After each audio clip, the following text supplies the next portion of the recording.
Abra sua Bíblia por bondade. Abra sua Bíblia no livro dos Salmos. O livro dos Salmos, de número 73. Abra sua Bíblia, livro dos Salmos, de número 73. E leiamos hoje o versículo de número 26. Os Salmos é do número 73.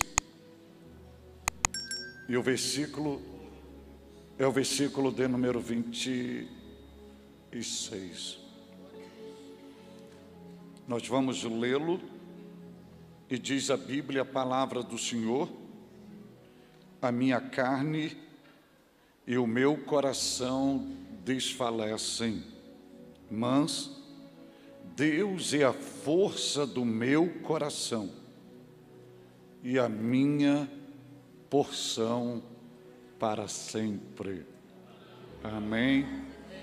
Eu não sei se vai ser possível manter esse texto na tela, que eu vou fazer uma ministração expositiva, e eu gostaria de pedir aos irmãos duas generosidades. A primeira, por bondade, assentai-vos. E a segunda, mantenha a sua Bíblia aberta, porque vai ser uma ministração expositiva. E o projeto desta igreja é um Aviva. E hoje, à luz da Bíblia Sagrada, eu vou mostrar para os irmãos o primeiro ambiente em nós onde se deve acontecer um avivamento. E esse ambiente é no nosso homem interior. E esse homem interior, ele precisa reconhecer algumas coisas nele. E a base desse reconhecimento é que vai levá-lo a uma dinâmica de fé para viver uma experiência com o Deus dos céus e tendo o privilégio de desfrutar de um novo estilo de vida.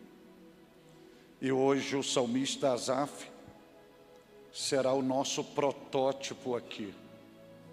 E à luz da Bíblia Sagrada, nós vamos fazer uma viagem no seu homem interior. E haverá, na verdade, hoje há uma probabilidade muito grande de cada um de nós olharmos para Asaf e ver impresso nele a nossa imagem, o nosso retrato, a nossa história. Mas também há uma probabilidade grandiosa de você olhar para si mesmo ou para si mesma e enxergar Asaf em você. Então, à luz da Bíblia, caminharemos no seu interior e veremos a exposição que ele fez neste cântico, neste hino. E nessa exposição melódica, verbal, é possível visualizar uma anamnese do seu homem interior. É uma exposição da realidade interna do que ele está vivenciando. E o que levar Asaf a fazer isto? Diante de uma situação tão dramática que ele está vivenciando. Porque ao invés dele ter uma visibilidade plena de Deus sobre a sua vida e o desenvolvimento do propósito divino para com ele, ele foi usar uma metodologia comparativa. E a metodologia comparativa totalmente contraditória daquilo que a veracidade bíblica nos proporciona. Ele usa a metodologia comparativa da história existencial de si mesmo, baseado na praticidade de pessoas que não têm aliança com Deus, que não têm relacionamento com Deus, que vivem alienadas da presença de Deus, que a Bíblia vai chamar de ímpios, que são aqueles que vivem na praticidade da impiedade, numa ação que vem contradizer todos os princípios éticos, morais, sociais e espirituais divinos, numa reprodução do próprio pecado. E quando ele utiliza essa metodologia comparativa, ele entra e se torna refém das suas crises existenciais. O seu interior é fragmentado. E Asaf é um adorador. Asaf é um servo de Deus, mas ele chega no seu limite. E na linguagem que ele utiliza, ele chega ao seu último passo. E no seu último passo, ele quase tomba de vez. E ele vai dizer isso no versículo 2 deste salmo que lemos, quando ele diz assim: quanto a mim. Ele não está falando de terceiros, ele está falando de si mesmo. Ele está falando da sua totalidade existencial.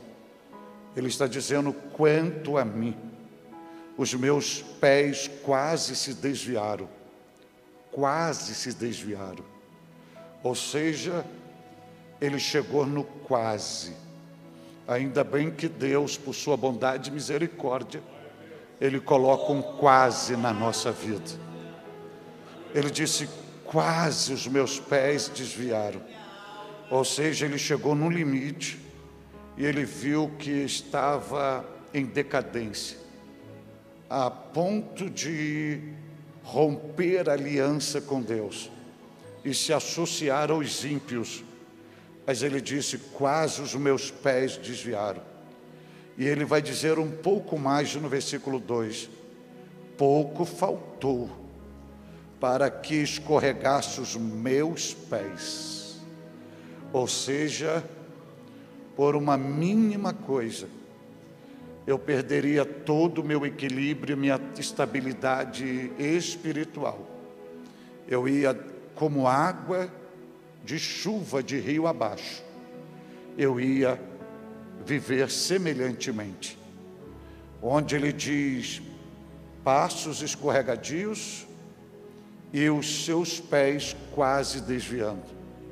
Retrata o declínio, não só moral, mas espiritual, onde ele está vivenciando este caos na sua história.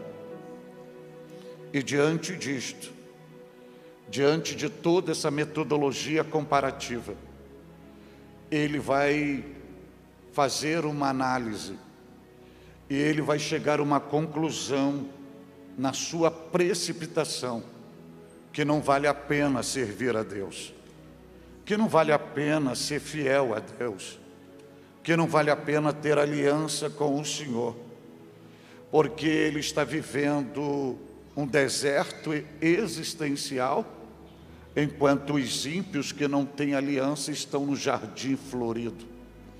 Ele está com a sua alma totalmente fragmentada, amargurada, enquanto os ímpios estão com a sua alma regaladamente em júbilo.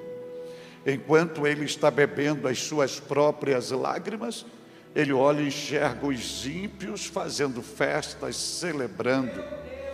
Enquanto ele está servindo a Deus, ele se encontra em um processo de sofrimento.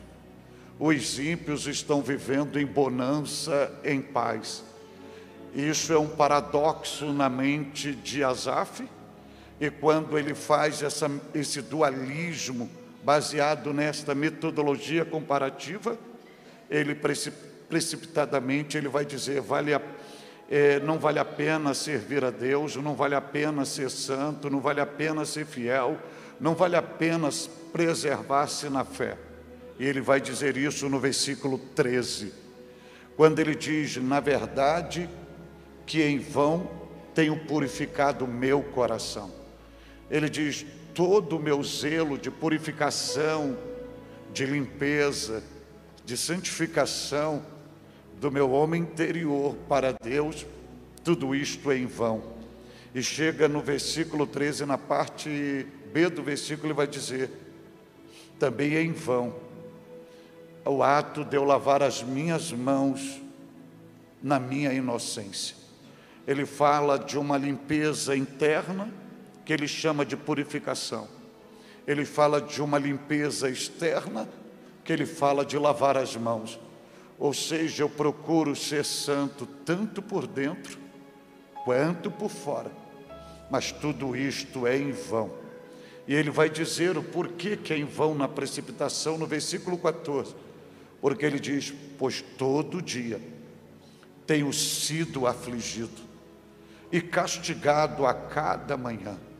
Ou seja, eu me dedico, me reservo, me entrego ao Senhor, mas amanheço o dia, é só aflição, é só castigo. E eu olho para o ímpio, estão sorrindo. Eu olho para o ímpio, estão em pastos verdejantes. E eu, só prova, só tribulação, só adversidade, tudo ao contrário. O vento sopra ao contrário, nada dá certo, nada avança, nada progride. Entra o dia e sai dia, a sensação que não saio do lugar, que estou paralisado no tempo. É a situação de Asaf. E ele, diante de toda essa crise existencial que está arrebentando o seu espírito, ferindo a sua alma e repercutindo no seu exterior, diante desse caos existencial, ele toma uma atitude. Mesmo todo ferido, ele vai para o santuário. Não tem um lugar melhor para uma pessoa ser tratada por Deus do que no santuário. E quando ele vai para o santuário, todo machucado, golpeado pela vida, e ali ele tem uma experiência com Deus. Porque Deus, na sua onipresença, ele pode se revelar em qualquer lugar, mas na essência absoluta da natureza santa da sua glória, ele não vai em qualquer lugar. O ambiente tem que ser propício, e um dos ambientes para a revelação da glória de Deus é o seu santuário. E é no santuário que Deus se revela a Asaf, é no santuário que Deus se move. E diante daquela revelação divina, a sua mentalidade é tratada. E a primeira coisa que Deus vai mexer no interior de Asaf é a sua mudança de mente. Porque o avivamento nunca é de fora para dentro. O avivamento é uma transformação no ser humano. E a primeira coisa que o avivamento vai fazer é mudar a nossa mentalidade. Para que a nossa mentalidade não seja uma mentalidade alimentada e motivada por metodologia da praticidade dos ímpios, mas que seja uma mentalidade segundo a mente de Cristo, para que a gente possa pensar igual a Jesus. E quando muda aquela mentalidade, vai mudar todo o seu posicionamento e a sua compreensão. E tudo isso que eu estou falando para os senhores está no versículo 17, quando ele diz: até que, primeiro Deus coloca um quase, depois Deus coloca até que. Entrei no santuário de Deus. Aí vem assim, então. Esse então é uma mudança. Todas as vezes que tem um então na Bíblia, é uma mudança de atitude, é uma mudança de caminho, uma mudança de projeto, é uma mudança de situação. Aí ele diz: então entendi. Ele está falando de entendimento. O entendimento já não é o mesmo antes do santuário, já é um novo entendimento, já é uma nova visibilidade, já é uma nova compreensão, já é uma nova consciência, já é uma nova ideia. Aí ele, no santuário, porque antes do santuário, ele está enxergando o momento, mas ele não enxerga o futuro.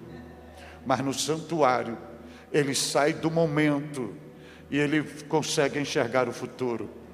E quando ele chega no futuro, nessa visibilidade do futuro, tudo muda nele, porque ele entende: até agora eu estou enxergando o momento, a riqueza do momento, a prosperidade do momento, a vitória do ímpio do momento. todo o gozo do ímpio no momento, e o meu momento de dor, meu momento de sofrimento, meu momento de tristeza, meu momento de aflição. Mas agora eu estou enxergando o meu destino, eu estou enxergando o destino deles, e chego à compreensão que o meu destino não é igual a deles, porque tudo que eles estão vivendo agora não garante onde eu vou chegar. E eu entendo o fim deles, e o fim deles não será similar ao meu, porque o fim deles não se compra com prata, não se compra com ouro, não se compra com nenhuma matéria-prima terrena. E o meu fim é uma dádiva da bondade de Deus. Ele diz isso no versículo 17. Mas mesmo com essa compreensão, há uma mudança de mente. Mas as feridas continuam na alma, as feridas continuam no espírito. E ele vai dizer isso no versículo 21, quando ele diz assim: assim o meu coração se azedou. Coração azedo é uma expressão que houve perda do sabor pela vida. A angústia é tão grande que ele não tinha doçura no seu interior. No seu interior estava todo azedo, sinônimo de amargura, de tristeza, de aflição, de angústia, de decepção, de desespero. E o único sabor no seu interior, azedo. Se não bastasse isso, ele diz no versículo 21 final: sinto picadas nas minhas entranhas ou nos meus rins, que era o órgão ativado para, juntamente com a alma, expressar as ações emocionais. Aí ele diz: os meus rins, eu sinto picada. Imagine você todo dia, como um espinho, uma agulha no teu rim, todo dia, e você se contorcendo. É Asaf. E diante de tudo isso, chegamos no versículo que lemos, e ele vai fazer um resumo de toda a sua história.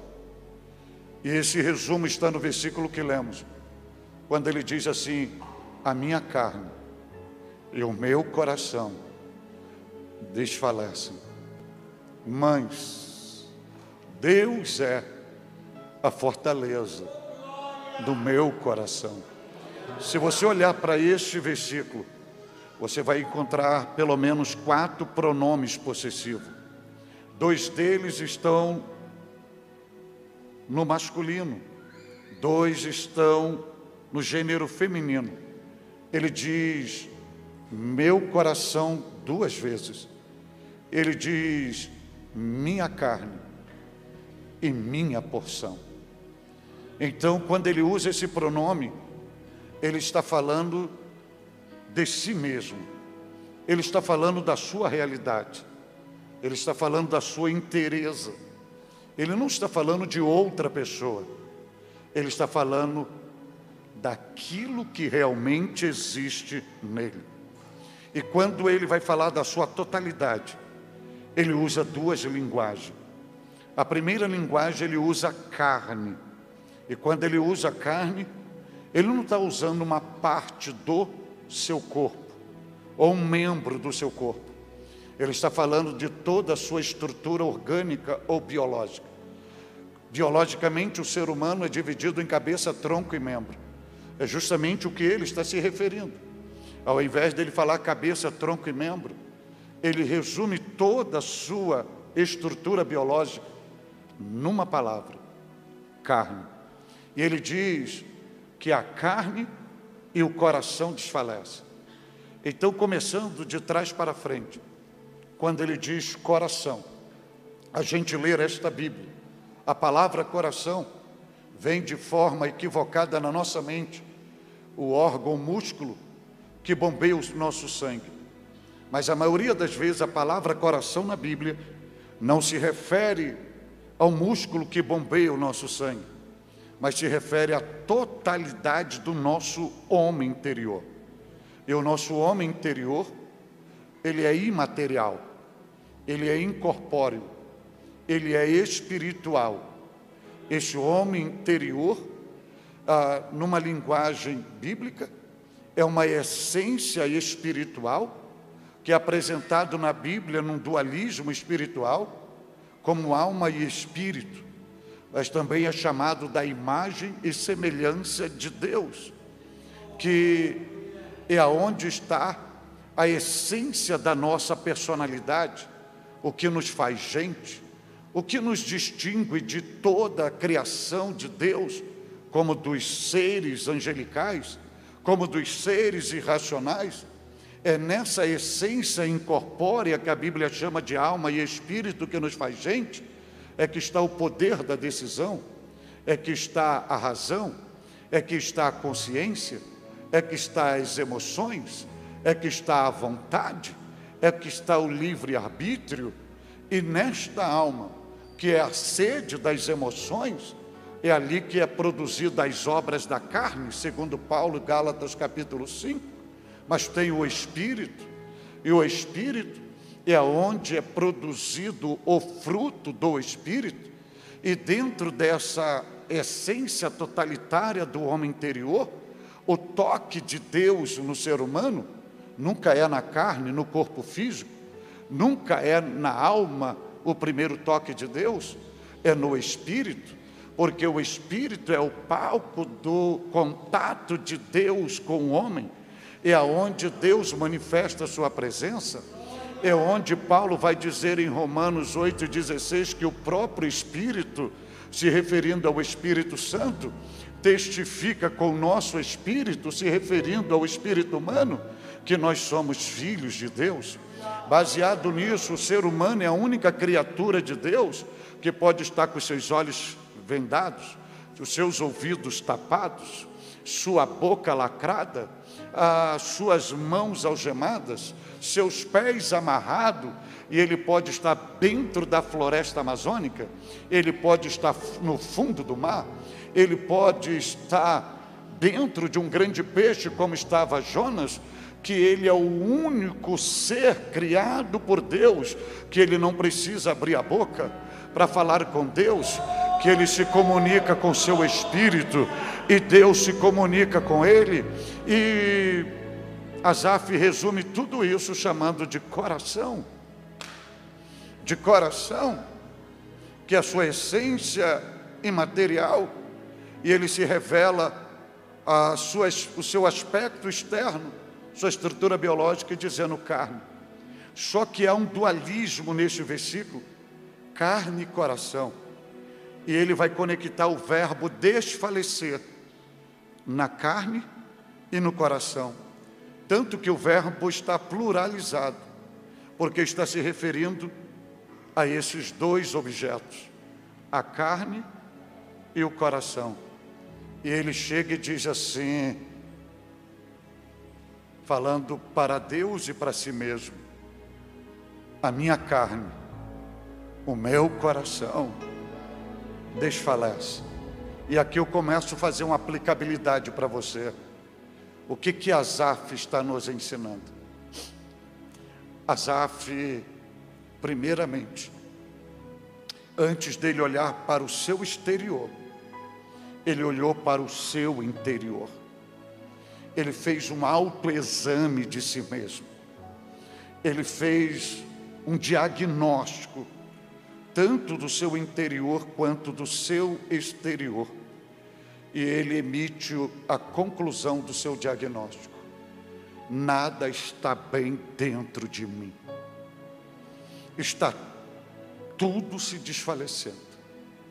E o que está acontecendo dentro de mim está afetando o meu corpo, porque eu estou reproduzindo aquilo que realmente existe dentro de mim, e ele está reconhecendo que nada está bem dentro dele.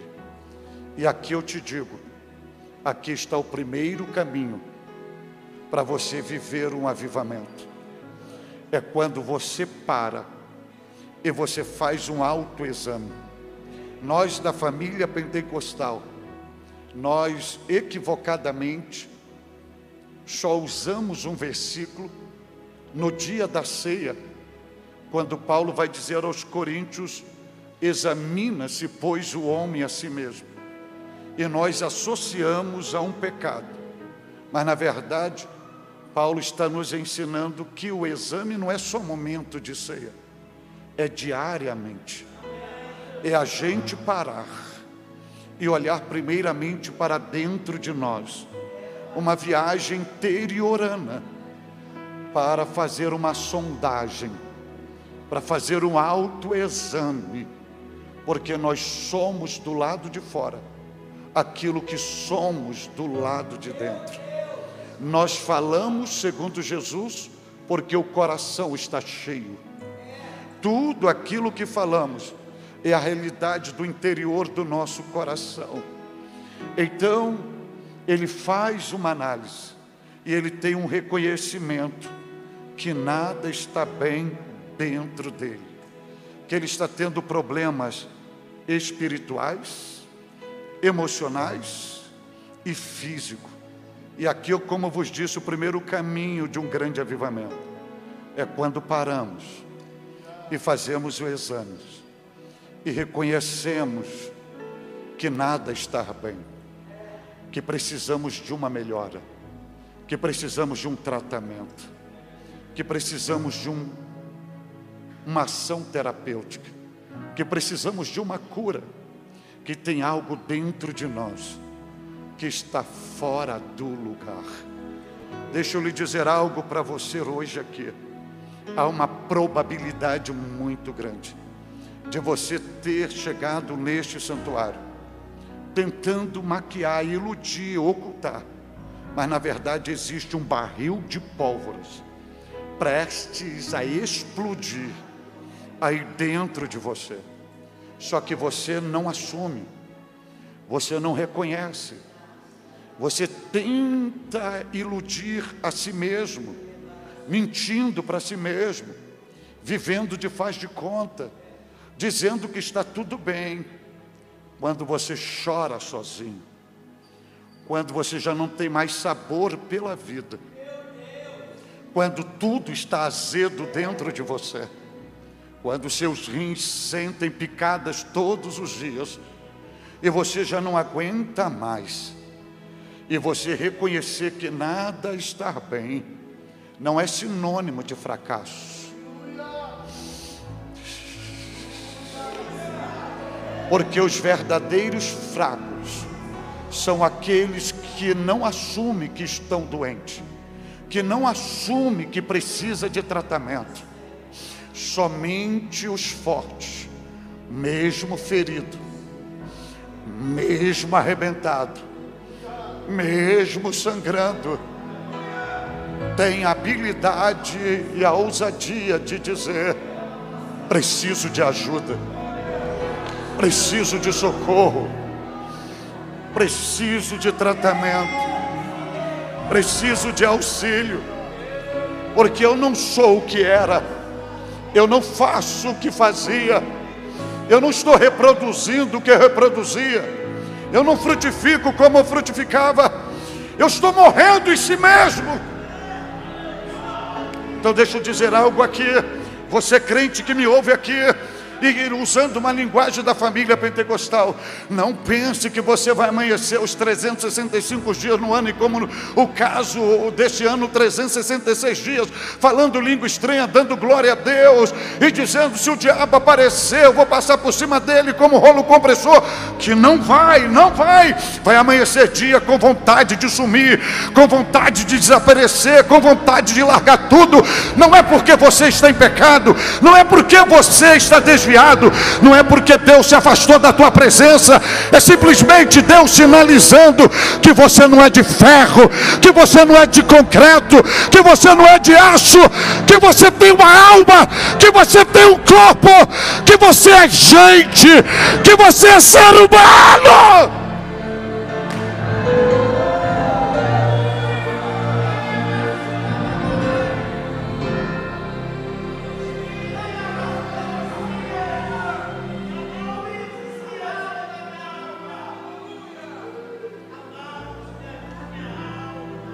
E ele diz: a minha carne e o meu coração desfalecem.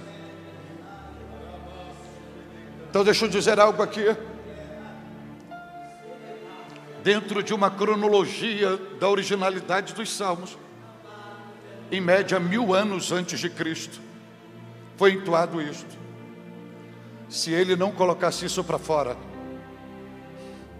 nós hoje não estávamos falando disto, e também não estava inserido no cânon sagrado. Mas ele colocou para fora. Sabe por quê? Porque ele não optou usar fantasias.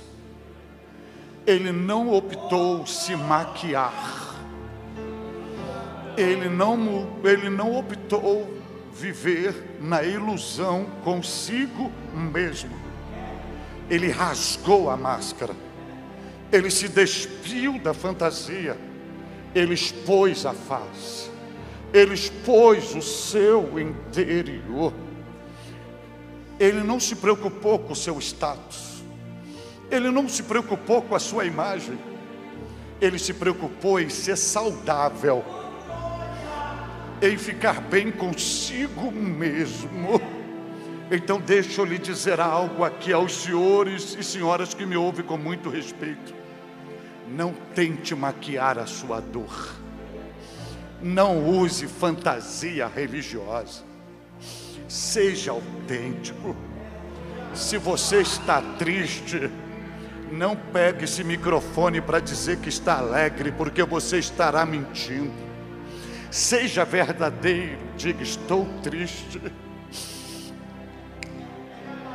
eu estou em angústia, eu estou em aflição.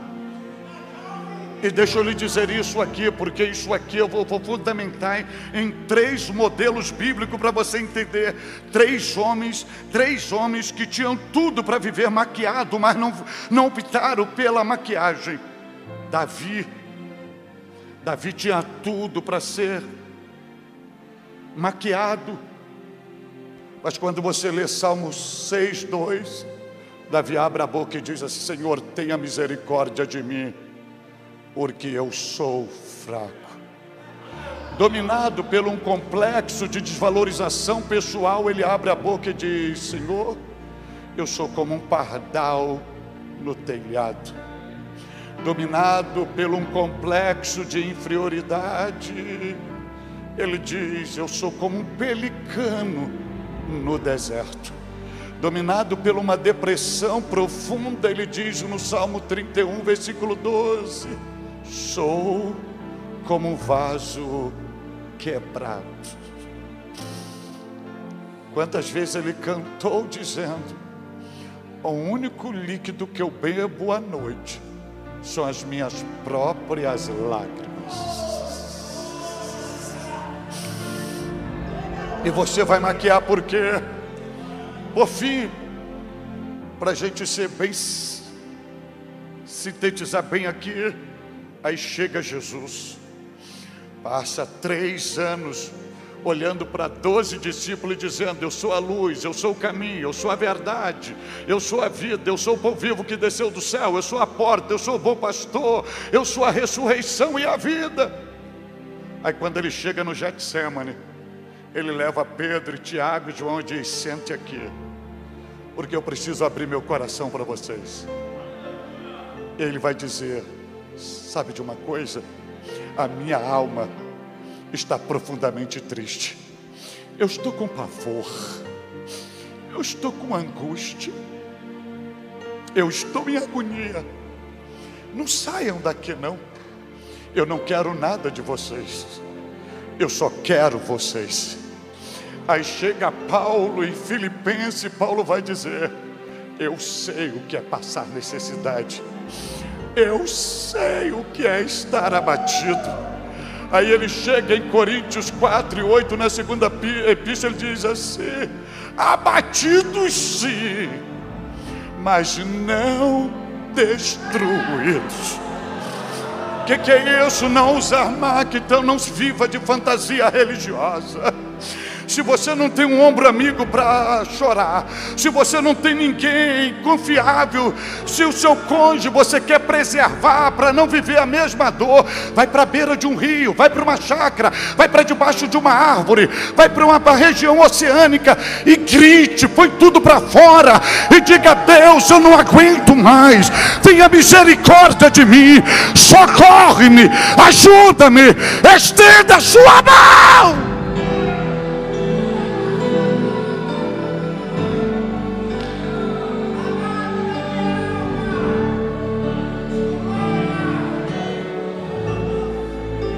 Aprenda a falar da sua dor.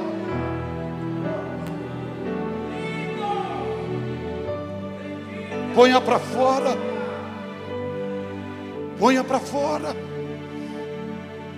Nada de maquiagem. Nada de fantasia. Ah, porque eu sou isso.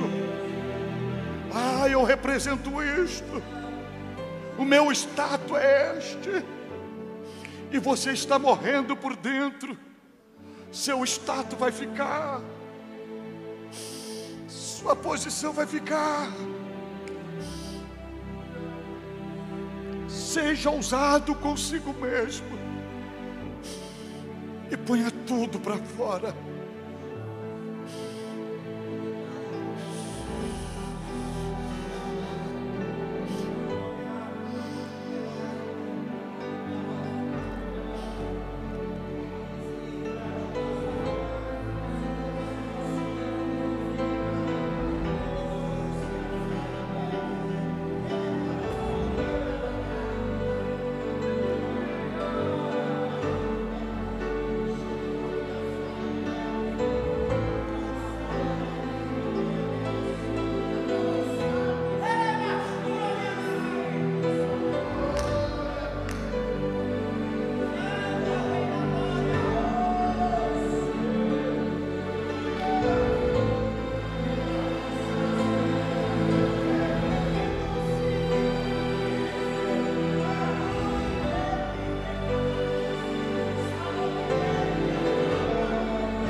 Aí ele diz assim: a minha carne e o meu coração desfalecem.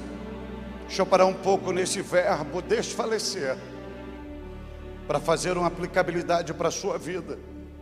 Na originalidade veterotestamentária, esse verbo expressa uma ideia de fragilidade, expressa uma ideia de enfraquecimento, expressa uma ideia de desmaio, expressa uma ideia de estar cambaleando. Ou seja, você está indo para lá e para cá, você sem o equilíbrio, e você indo desmaiando, perdendo todas as forças e descendo ao chão. É isso que ele está dizendo. Eu não tenho mais força para caminhar. Evacuou-se o meu vigor. Eu estou tão frágil que eu não suporto nem minha estrutura biológica. E ele está cambaleando. E deixa eu dizer algo aqui aos senhores. Quando isso chegar, se você estiver vivendo essa fase de estar desfalecendo, e você procurar força e não encontrar mais, não se desespere. Aí você diz assim: então por que Deus permite eu chegar a esse momento? Porque você não é melhor do que Jesus. Porque se você ler o escritor aos Hebreus capítulo 5 e capítulo 8, você vai ver lá que ele também sentiu fraquezas. Não é só você que sente-se fraco, e ele se sentiu também em fraqueza. Mas eu vou te trazer um cenário dele. Você já ouviu uma série de pregações dizendo que ele levou a cruz até o fim no cume do Gólgota, mas ele não levou. Na Via Crucis, que ele estava fazendo com o patímbulo no ombro, chegou o momento que ele cambaleou e a cruz caiu dos seus ombros. O patímbulo, o travessão, caiu dos seus ombros. E não foi ele que levou dali em diante. Pegaram um sirineu e fizeram carregar o patímbulo. Mas qual é o segredo? Que mesmo ele cambaleando, ele não olhou para trás. Mesmo ele cambaleando, ele não desistiu. O suor misturado às lágrimas e a dor, ele continuava seguindo avante. Ouça o que eu vou lhe dizer aqui. No reino de Deus, na vida cristã, o segredo da caminhada não está na velocidade, e sim na perseverança. Se você não consegue ir em passos largos, diminua o passo, mas vá. Se você não consegue ir com passos curtos, junte os pés e vá se saltando e vá. Se você não consegue dar um salto, vá se arrastando, mas vá. Vá se arrastando, mas vá. Vá se arrastando, mas vá. E quando você não consegue mais ir em pé, se jogue no chão e como um réptil, se arrastando, mas vá. Não importa quanto tempo você vai levar para chegar, o que importa é que você chegará. Mas vá. Está doendo, mas vá. Está gemendo, vá. Vá. Vá. Vai. Ai.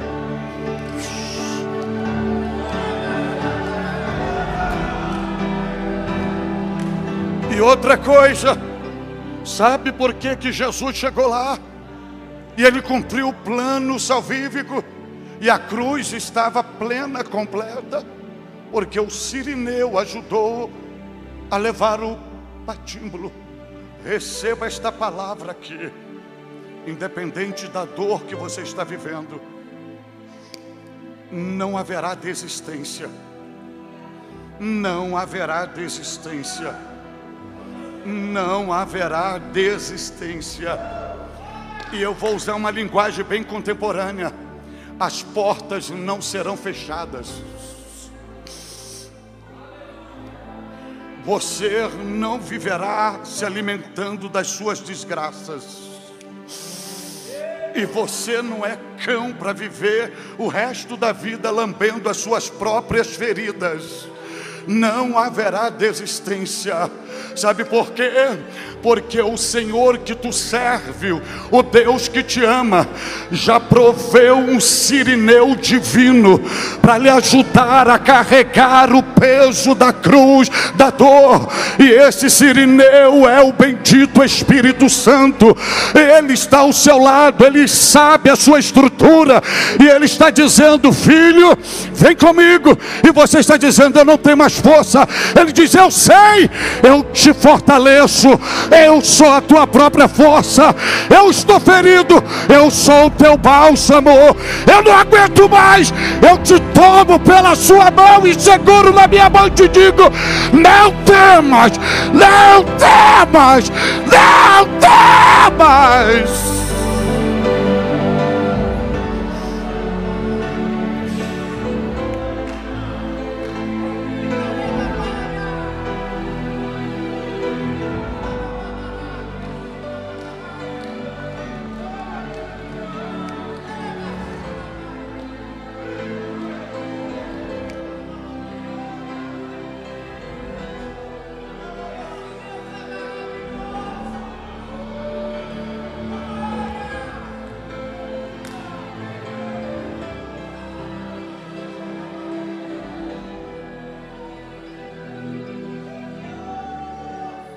Vamos voltar ao texto original que lemos. E eu já vou liberar vocês. Vê se está escrito assim na sua Bíblia: a minha carne e meu coração desfalecem.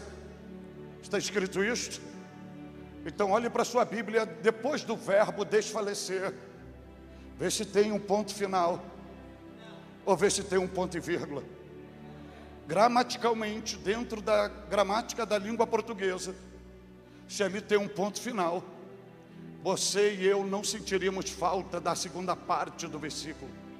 Não precisaria, porque a frase já estava completa, já teria o sentido absoluto. A minha carne e meu coração desfalecem, ponto final. Você não ia perguntar por quê, para quê, não ia perguntar, já estava o sentido pleno. Só que Deus, na regência do bendito Espírito Santo, não colocou um ponto final, colocou um ponto e vírgula. Deixa eu dizer algo para os senhores aqui. Primeira coisa nesse ponto e vírgula: não ponha um ponto e vírgula onde, digo, não ponha um ponto final onde Deus colocou um ponto e vírgula. Não diga: o meu filho. Não diga: acabou. Não diga: não tem mais jeito. Não encerre o teu capítulo, porque não é você que escreve a sua história. Há alguém acima de você que escreve a sua história. E você veio aqui hoje não é o teu último capítulo, porque o último capítulo ainda vem aí. Hoje é apenas uma virada da página do teu livro existencial. E Deus não colocou um ponto final, porque se Deus colocasse um ponto final ali, sinalizaria que a vida daquele que serve a Deus é só fraqueza, é só luta, é só provação, é só guerra. E quando tem um ponto e vírgula, Deus está dizendo: não é só luta, isso é só uma fase, isso é só um período, isso é só uma época, isso é só uma estação. Mas tudo bem. Mas deixa que eu vou encerrar no ponto e vírgula. O que é um ponto e vírgula na gramática portuguesa? É uma pausa que se dá na frase para a renovação do oxigênio do fôlego, sinalizando que a frase não terminou, que vem complemento aí. Deus colocou um ponto e vírgula na sua história. E deixa eu lhe dizer, antes de você dar glória a Deus, ouça: o meu coração e a minha carne desfalece. Aí ponto e vírgula, não tem morte, ele está desfalecendo. Mas um ponto e vírgula significa que mesmo fraco, em desmaio, ele está vivo, ele está respirando. Diante de tudo que aconteceu com você, existe algo em nós que a gente não percebe, não valoriza, que é o movimento da inspiração e da expiração. Isso é uma comprovação biológica que você está vivo. Só se você fizer isso, você não precisa que o céu se abra. É Deus sinalizando: apesar de toda a dor, de todo sofrimento, você ainda está sobre a terra. Você está vivo, você está vivo, você está vivo. É só você olhar para trás, é só você olhar o que aconteceu em 2019, 2020. Seus amigos, seus parentes, onde eles estão hoje? Debaixo da terra. E onde está você hoje? Apesar de tudo, você está aqui vivo, porque Deus colocou apenas um ponto e vírgula, apenas um ponto e vírgula. E nesse ponto e vírgula, gramaticalmente, é uma renovação do fôlego, a renovação do oxigênio, porque vem algo novo aí. É Deus dizendo para você: filho, filha, renova o fôlego, renova o oxigênio. Ainda é longa a tua jornada, tem algo grande para você, tem algo que seus olhos não viram, que seu ouvido não ouviu, que não chegou no seu coração. Renova o fôlego, renova o fôlego, renova este fôlego.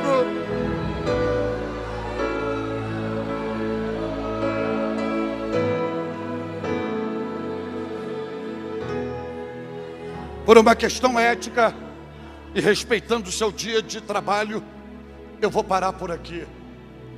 E por uma objetividade, o pastor Lalana me trazer no próximo Aviva. Aí no próximo Aviva eu termino a metade do versículo, porque nisso aí já foi uma hora de ministração para vocês.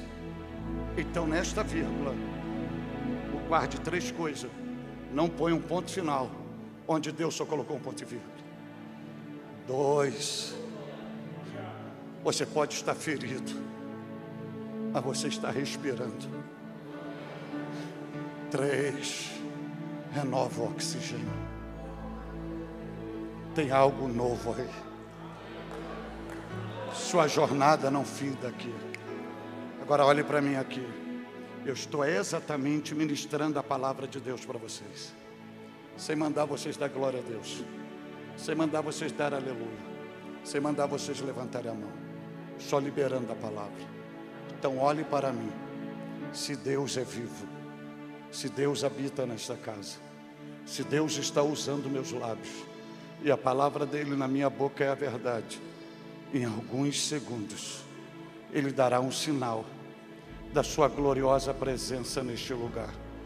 Eu repito, se Deus é vivo, se Deus habita nesta casa, se Deus está usando meus lábios e a palavra dele na minha boca é a verdade, em alguns segundos ele dará um sinal da sua gloriosa presença neste lugar.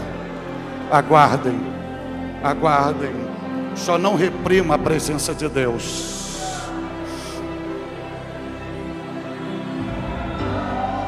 Desfrute dela.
E deixa eu dizer para vocês aqui, eu não estou ministrando teoria para vocês, eu estou ministrando estilo de vida.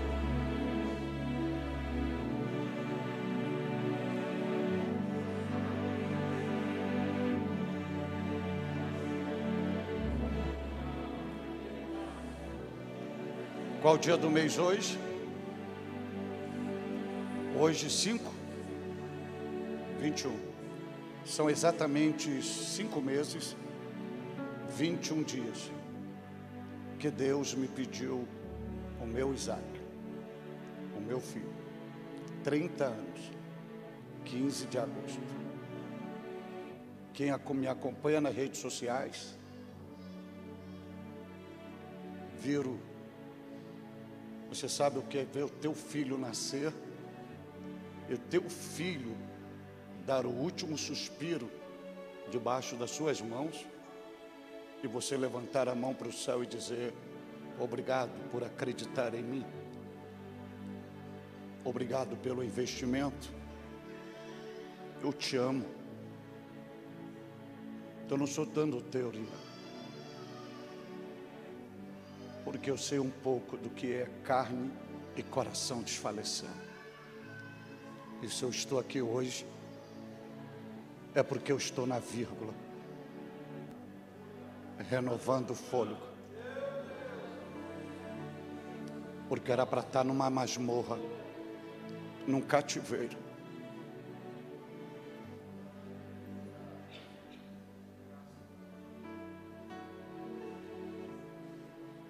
mas a cada dia o meu amor aumenta pelo Senhor. E eu amo, mesmo tendo que chorar.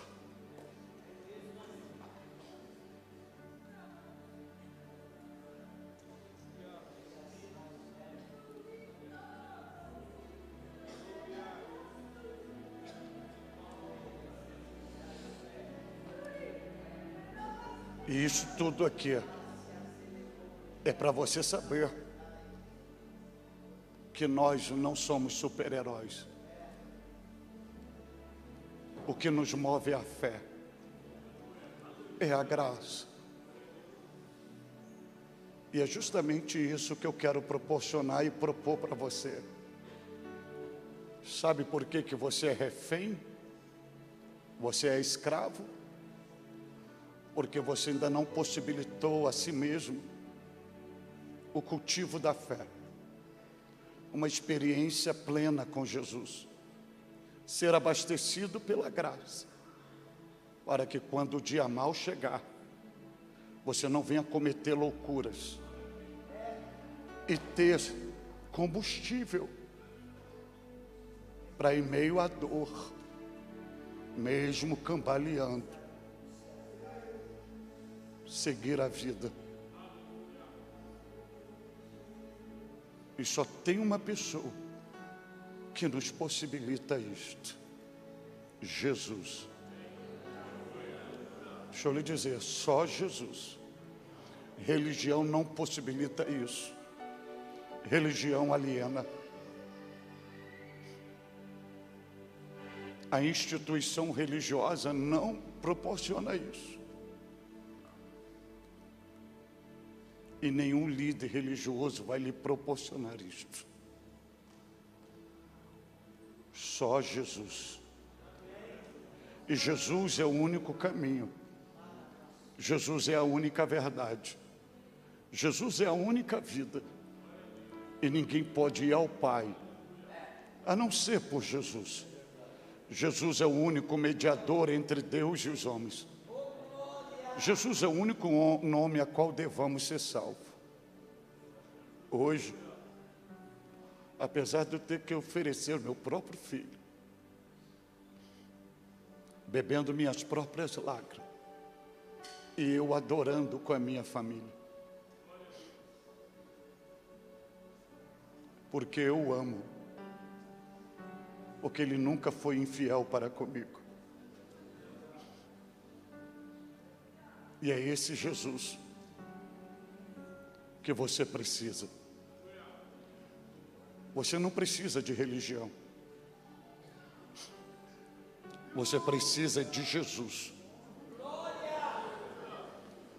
E hoje, Ele carinhosamente, Ele está falando assim: filho, filha, deixa-me eu cuidar de você. Ele está te pedindo, porque Ele não te obriga, porque Ele te deu livre arbítrio. E Ele não quer você por obrigação, Ele te quer por prazer e voluntariedade. E se você desejar, e se você ama a si mesmo e quer uma qualidade de vida, porque uma pessoa sem Jesus, ela só existe, ela não vive, porque qualidade de vida é com Jesus, vida e vida com abundância. E hoje eu quero lhe ajudar, eu quero orar por você, eu quero lhe convidar a viver o melhor de Deus. E o melhor de Deus não está por vir, o melhor de Deus já veio. O melhor de Deus é Jesus. E eu te convido hoje a você desfrutar da presença de Jesus, e Ele te dará qualidade de vida, tanto nesta terra, como na eternidade. Jesus, o Cordeiro de Deus, o Salvador dos homens. Diante disso, eu te convido agora, onde está entre nós uma pessoa não evangélica ou afastada do Evangelho, que deseja Jesus como Senhor e Salvador da sua vida. Se você o deseja, levante uma das suas mãos comigo. Eu quero orar por você. onde estará entre nós uma pessoa não evangélica. Estou vendo uma, estou vendo duas, três. Eu gostaria, não sei se é possível, alguém desta igreja, vendo essas pessoas com a mão levantada, pudesse ir até ela e conduzi-la até aqui o altar. Alguém pode? Pode. Alguém desta igreja, é possível? Alguém desta igreja, é possível ajudá-las a conduzir até o altar? Olha, está vindo a primeira pessoa, está vindo a segunda pessoa, está vindo a terceira pessoa, está vindo. Deus te abençoe, seja bem-vindo à família de Deus. Está vindo a terceira, está vindo a quarta, está vindo a quinta pessoa, está vindo a sexta pessoa, está vindo a sétima pessoa, está vindo a oitava pessoa, está vindo a nona pessoa, está chegando aí a 10ª pessoa, a 11ª, 12ª, 13ª, 14ª, 15ª. Oh, pode vir para Jesus, 16ª. E a tua alma que é preciosa para Deus, a tua alma vale preço de sangue, a tua alma vale preço de sangue. Está vindo a 17ª pessoa, está vindo a 18ª, está chegando a 19ª, está vindo a 20ª pessoa para Jesus. Você pode exaltar ao Senhor por isto. A 20ª pessoa. Onde está a 21ª? Onde está a 21ª? 21ª pessoa para Jesus. Onde está? Pode vir moça. Pode vir moça, está vindo chorando. A 21ª está vindo a 21ª, 22ª, está vindo a 21ª. Onde está a 22ª? A 22ª para Jesus. Onde está a 22ª pessoa para Jesus? Pode vir. É a tua alma que está em jogo, é o teu futuro, a tua decisão. A 22ª chegou. Onde está a 23ª pessoa para Jesus? A tua decisão hoje definirá onde a tua alma passará a eternidade. Eu não estou te oferecendo igreja, que igreja não salva. Eu estou lhe oferecendo Jesus Cristo, o Filho de Deus, o Rei dos Reis, o Senhor dos Senhores. Onde está a 23ª pessoa?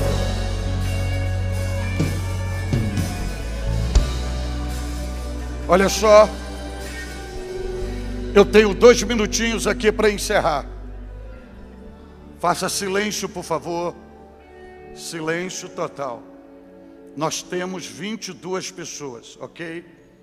Mas eu estou fazendo aqui o convite e o Espírito Santo falou comigo um número.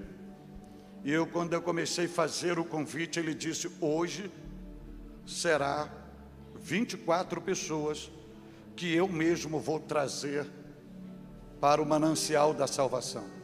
Só que vieram 22 e ele falou comigo 24. Então eu vou pedi-lo para ele trazer as 2 que estão faltando. Então, agora só falta uma. Eu vou pedi-lo, já não falta mais, já chegou.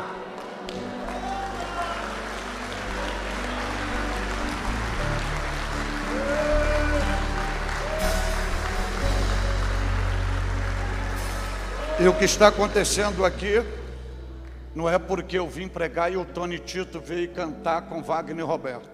É porque tem um homem de Deus aqui semeando a boa semente do Evangelho, e a semente germinou. Eu vim apenas ajudar a colher o fruto do seu trabalho.